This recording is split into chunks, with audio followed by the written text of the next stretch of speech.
Hai guys, makasih buat teman-teman yang udah ngeklik videoku. Dan untuk teman-teman yang baru nonton, aku ucapkan selamat datang di Mirror.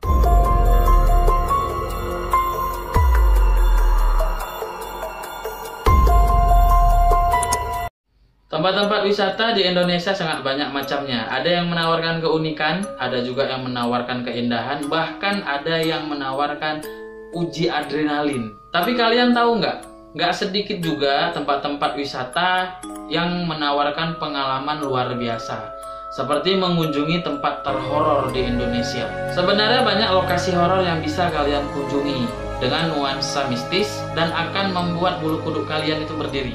Untuk kamu yang memiliki rasa penasaran yang tinggi dan ingin membuktikan seberapa besar keberanian kamu, berikut adalah tempat-tempat terhoror di Indonesia yang wajib kamu datangi. Let the fear creep inside you.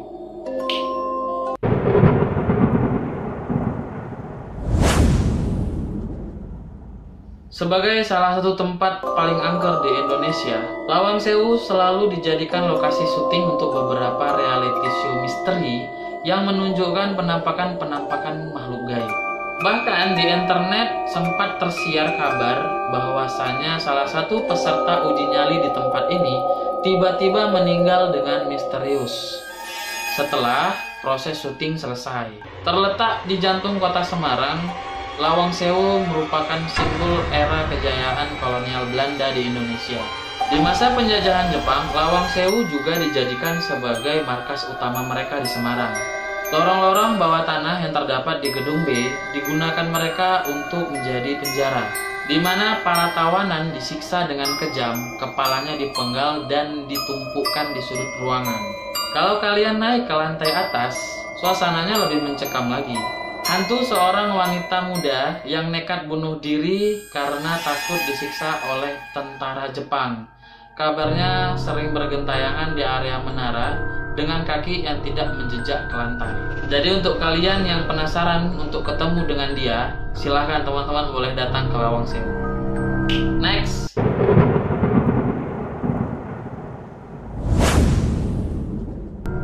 Peristiwa naas tabrakan maut yang terjadi antara dua kereta api pada Senin 19 Oktober tahun 87 di Bintaro, Jakarta Selatan menjadi salah satu tragedi yang paling kelam dalam sejarah transportasi Indonesia. Lebih dari 100 nyawa melayang, bahkan dari mereka beberapa ada yang terpental jauh dari lokasi akibat hebatnya benturan. Sedangkan korban lainnya ditemukan remuk tak bernyawa di antara himpitan puing-puing kereta api yang sudah hancur. Bahkan untuk mengevakuasi seluruh jenazah yang ada itu membutuhkan waktu lebih dari 2 hari. Yang anehnya, sejak terjadi kecelakaan maut itu, tingkat kecelakaan di jalur perlintasan kereta api itu justru dikabarkan meningkat, terutama di hari Senin. Kabarnya, banyak pengendara yang mengaku tidak mendengar sinyal kereta yang akan lewat. Nggak sedikit juga para pejalan kaki yang berjalan di atas rel tepat ke arah kereta api yang sedang melaju. Menurut keyakinan para warga, hal aneh ini terjadi karena para korban dirasuki oleh hantu Bude. Kecelakaan hebat terakhir terjadi pada tahun 2013 antara truk tangki yang ditabrak oleh kereta api yang sedang melaju, yang menewaskan 7 orang yang diakibatkan karena ledakan. Dan hal ini dijuluki oleh para masyarakat setempat sebagai tragedi Bintaro 2. Cerita soal kereta api maut belum selesai sampai di situ. Selama berpuluh-puluh tahun, setiap kali terjadi kecelakaan maut kereta api, bangkai kereta apinya dibawa ke kuburan kereta, yaitu di stasiun Manggarai. Meskipun kereta-kereta tersebut sudah tidak beroperasi lagi, namun masyarakat setempat meyakini bahwasannya arwah-arwah para korban masih ada di kereta api tersebut. Selain arwah yang gentayangan, masyarakat juga pernah melihat saat stasiun itu sudah tutup, ada kereta api kosong tanpa penumpang yang melintas. Ada lagi kisah paling aneh dari seorang mahasiswa yang mengaku melihat para korban di dalam kereta api yang ia tumpangi saat larut malam. Secara mengejutkan, setibanya mahasiswa itu ke lokasi tujuan, ternyata kaki dia dipenuhi dengan luka-luka. Lalu dia menceritakan pengalamannya itu kepada petugas yang ada di stasiun itu. Menurut si petugas, tidak ada kereta api yang beroperasi pada jam tersebut. Dan ternyata mahasiswa itu tidak pernah menaiki kereta api manapun pada malam itu.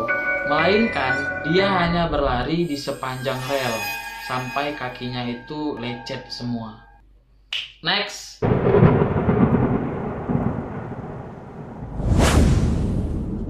Setiap pagi dan sore hari, terowongan Casablanca ini dikenal dengan kepadatannya yang sangat tinggi. Hal ini dikarenakan terowongan Casablanca adalah penghubung utama antara kampung Melayu dengan pusat kota.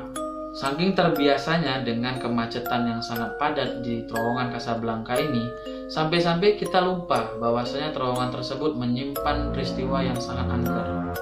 Walaupun jalan yang membentang 8 km ini cuma lurus-lurus aja, tapi anehnya ada aja setiap minggunya yang terjadi kecelakaan di terowongan tersebut. Bahkan jalan layang yang baru saja selesai sudah memakan beberapa korban karena terjadi kecelakaan. Jalan Casablanca ini dibangun pada tahun 80-an, yang dimana terowongannya ini melintasi jalan pemakaman Menteng Pulo. Pemindahan makam dan kerangka secara asal-asalan dikabarkan membuat para arwah marah. Salah satunya adalah seorang wanita yang berpakaian berwarna merah. Beberapa tahun kemudian, seorang kakek tewas tergantung dengan tali di lehernya tepat di ujung terowongan. Pada malam hari, gak sedikit orang-orang melihat si kakek berayun-ayun di ujung terowongan dan sesosok wanita berbaju merah di sampingnya. Oleh karena itu, banyak mitos yang mengatakan setiap kali kita mau masuk ke terowongan Casablanca, diharuskan melakukan klakson sebanyak 3 kali, supaya tidak mengalami hal-hal yang aneh. Next.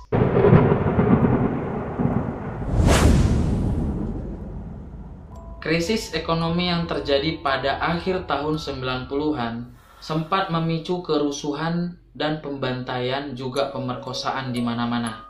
Tak terkecuali pada tanggal 15 Mei 1998, ratusan para penjara menyerbu Jogja Department Store.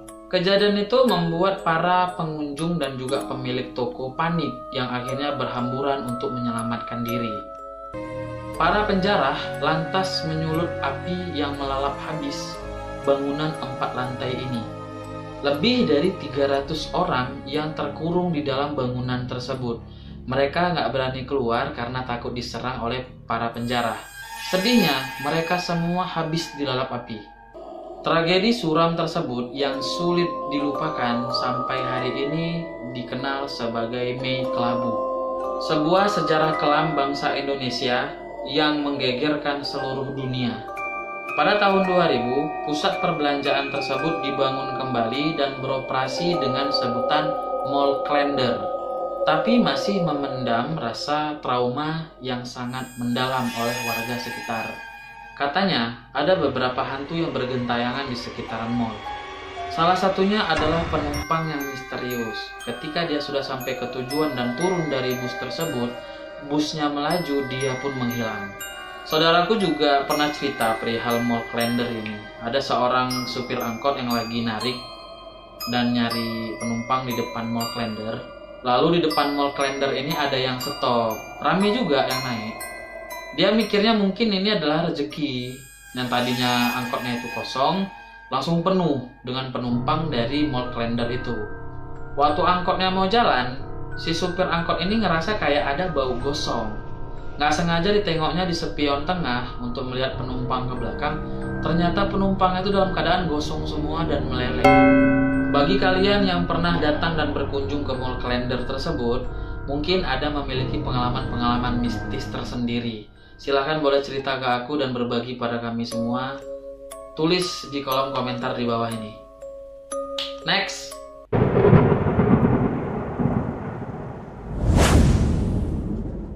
Pada masa penjajahan Jepang, ketiga sekolah di komplek Tugu ini dijadikan kamp konsentrasinya oleh tentara Jepang.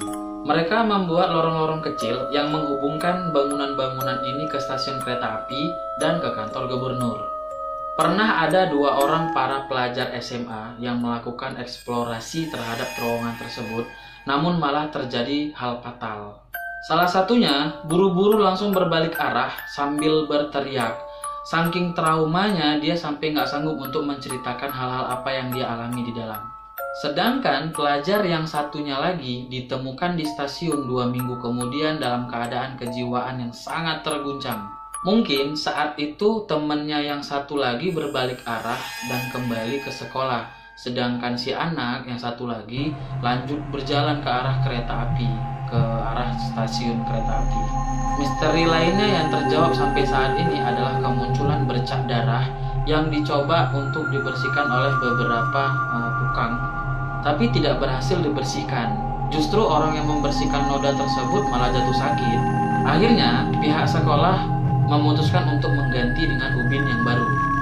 Ternyata setelah diganti dengan ubin yang baru, bercak noda darah tersebut malah muncul kembali.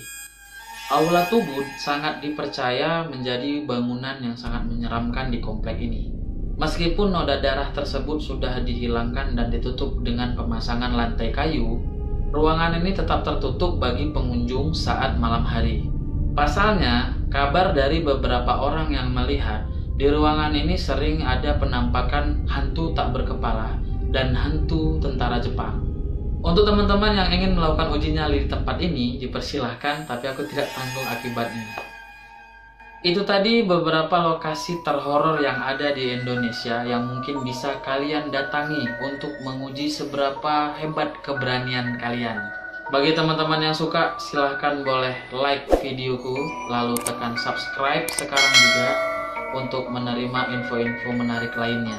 Aku Meldi Vakanzai, please stay at Mirror.